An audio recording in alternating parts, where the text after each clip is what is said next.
Un tribunal a condamné un directeur médical à la prison à vie pour avoir la nièce adolescente de sa femme. Le docteur Olufemi Olayeye aurait agressé la jeune fille pendant, vous comprenez ce que ça veut dire, pendant plus d'1 an, jusqu'à ce que sa femme s'en rende compte et on informe la police. Oh, intéressant. Jusqu'à ce que sa femme s'en rende compte et on informe la police. Ça, c'est une femme, hein? Toutes les femmes ne feraient pas ça, n'est-ce pas? On va y revenir. Olayeye a été traduit en justice en novembre l'année dernière pour avoir fait ça. Vous comprenez de quoi il s'agit. Au cours du procès, l'épouse du médecin a déclaré avoir découvert les abus après que la jeune fille en ait parlé à sa tante et au chauffeur de la famille. Après que la jeune fille en ait parlé à sa tante et au chauffeur de la famille. C'est quand même bizarre et triste. Vous savez, en Afrique, les enfants sont beaucoup plus proches du chauffeur ou de la tante qui sont proches de leurs propres parents. C'est bien triste. C'est vraiment triste. Et pourtant, je pense qu'il serait très essentiel d'avoir une très bonne relation, très belle relation avec ses enfants, pour que les enfants soient à mesure de s'ouvrir. Okay? Des relations sans tabou, sans protocole. Malheureusement, c'est ça. En tout cas, beaucoup ont grandi dans des conditions où on ne pouvait même pas parler à nos frères. Moi, il y a beaucoup de choses que j'ai appris dans le rue que j'aurais bien souhaité apprendre auprès de mes frères. Beaucoup de choses que je regrette aujourd'hui. Malheureusement, c'est ça la structure. Oh non, ici en Afrique, on ne peut pas copier les Blancs. C'est vrai, les Blancs, ils font très bien. Ils parlent très bien à leurs enfants. Et si tu oses faire quoi que ce soit, le petit va le dire à sa maman. Tu vois, le monsieur là, il me touche comme ça. Oui, mais l'Afrique, c'est difficile. On a peur. L'enfant a peur d'aller dire, sinon on va le taper. C'est triste. Et ma prière est que cette génération soit différente. Accorder la possibilité, la facilité aux enfants de s'exprimer. Je pense que ça crée une génération d'hommes et de femmes stables dans la tête. Les enfants qui entendent « Je t'aime, mon enfant. Tu es très belle. Tu es très intelligente. » Beaucoup n'ont pas entendu ça. Voilà pourquoi les gens sont jaloux. Quand tu commences à réussir un peu dans la vie, tu as l'impression que les gens sont jaloux de toi.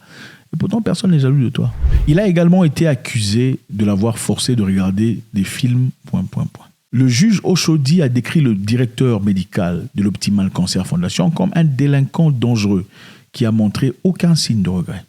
Selon le juge, les aveux antérieurs d'Olayeye à la police prouvaient qu'il avait commis ces infractions. Dans le plaidoyer en faveur de la clémence, l'avocat du médecin a demandé que l'État reconnaisse les services d'Olayeye en tant que cancérologue et qu'ils agissent avec clémence. Évidemment, l'avocat demande à ce que vous ayez pitié de son client parce que c'est un médecin cancérologue et la société a besoin de lui.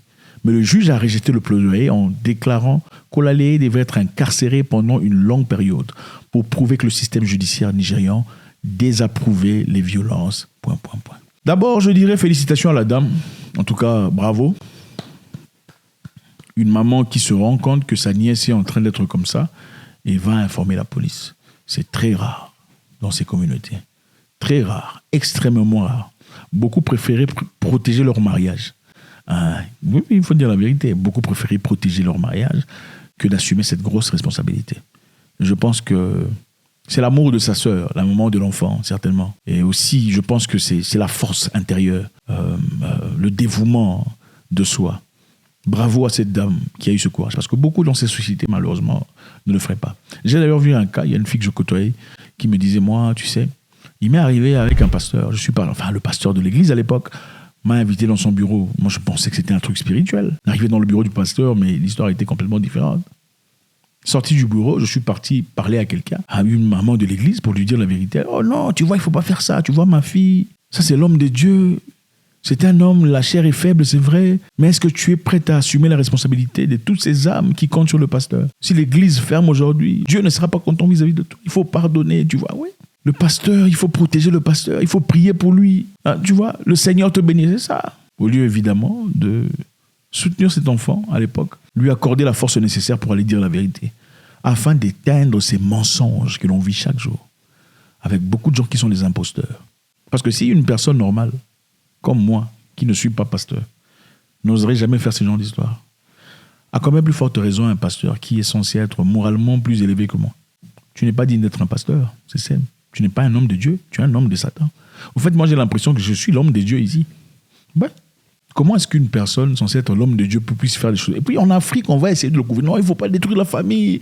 Tu vois, il faut t'habiller correctement. Oui, on va mettre la faute sur l'enfant. C'est toi, tu vois, les millégipes que tu... C'est ça, le problème.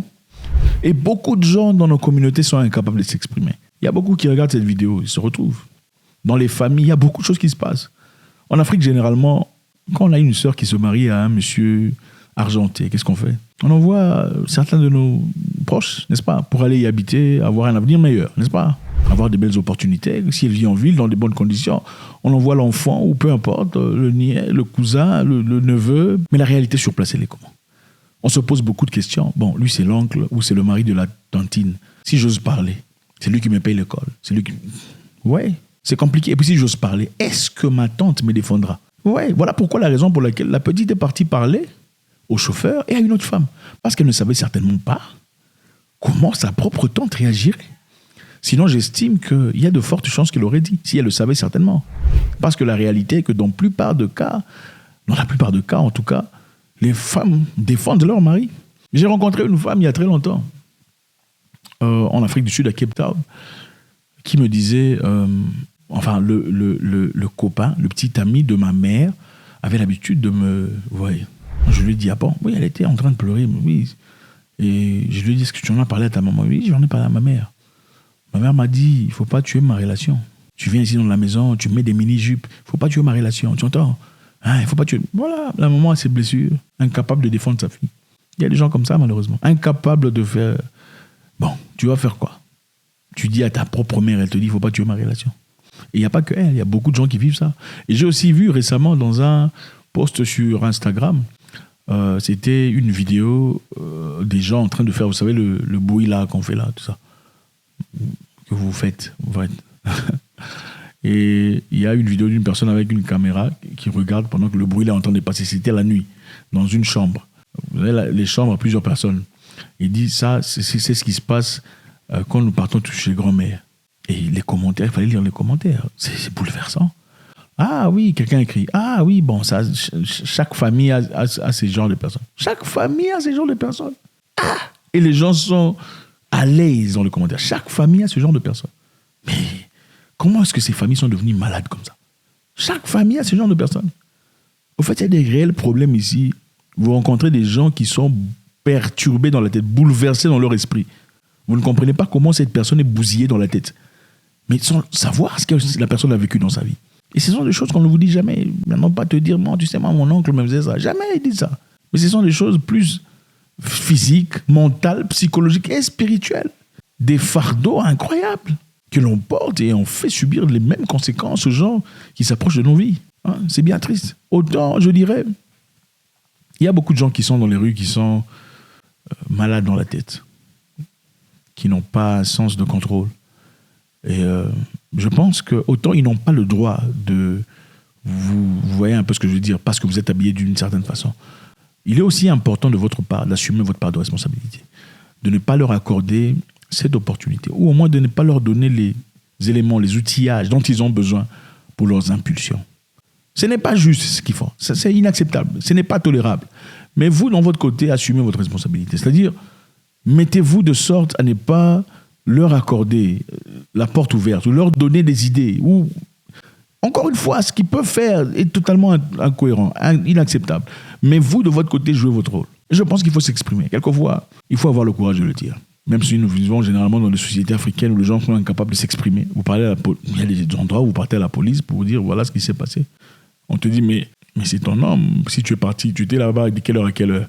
Mais si tu es parti de quelle heure, madame? C'est-à-dire que vous avez une relation. Mais c'est ça. Au lieu d'écouter, et voilà pourquoi, une des raisons, beaucoup de personnes ont certainement du mal à s'exprimer par rapport à ces histoires. Et c'est triste. Mais avant de finir, les amis, je pense que si vous avez été dans ces conditions, il est important de chercher de l'aide. Il faut trouver de l'aide psychologique avant de vous associer à qui que ce soit. Il est très important. Trouver de l'aide psychologique. Parce que sinon, vous ne comprenez pas, vous allez accuser le diable. Oh, le diable, tout ça. Oh, ça ne marche pas. Non. Il y a des choses où on a besoin d'une personne mentale pour nous aider. Okay? Moi, je n'y croyais pas. Okay? Je n'y croyais pas. Je crois dans beaucoup de choses, que ce soit dans le business, même dans la vie de chaque jour. Des fois, il faut simplement avoir une personne pour vous aider sur le plan mental, sur le plan psychologique, à vous équilibrer. Nous traversons beaucoup de choses chaque jour. Et je pense qu'en Afrique, généralement, malheureusement, on a du mal. On ne respecte pas le psychologue. On respecte le pasteur, on respecte l'école. Mais le psychologue, on ne respecte pas. Le psychologue est très important. Autant le spirituel est important, autant la psychologie est très importante. Il y a des professionnels qui sont là, en Afrique, qui ne foutent rien, évidemment, parce que les Africains n'aiment pas ça. Ils préfèrent aller à l'église. C'est bien, il faut prier. La prière seulement les résout. Il faut prier, aller aussi voir. Vous pouvez prier comme vous voulez pour tomber enceinte. Si vous ne faites pas l'action, là, l'enfant là va entrer où? Comme Marie? Non. Priez, allez aussi voir un psychologue. Ça va aider. Je suis content de cette femme, encore une fois, d'avoir eu le courage. C'est extraordinaire. Se séparer de ses propres émotions, ses propres intérêts, pour d'abord prioriser l'enfant. Merci infiniment, les amis. Faites-moi savoir. Prison à vie, quand même. Est-ce que c'est de trop? Faites-moi savoir. Est-ce que c'est de trop? Prison à vie. Mais est-ce que cette petite pourra se retrouver, c'est-à-dire guérir de ces histoires? Est-ce que c'est trop? Ou est-ce qu'il fallait faire clémence parce que monsieur est médecin, traitant des cancers, cancérologue, tout ça? Votre contribution est très nécessaire. God bless.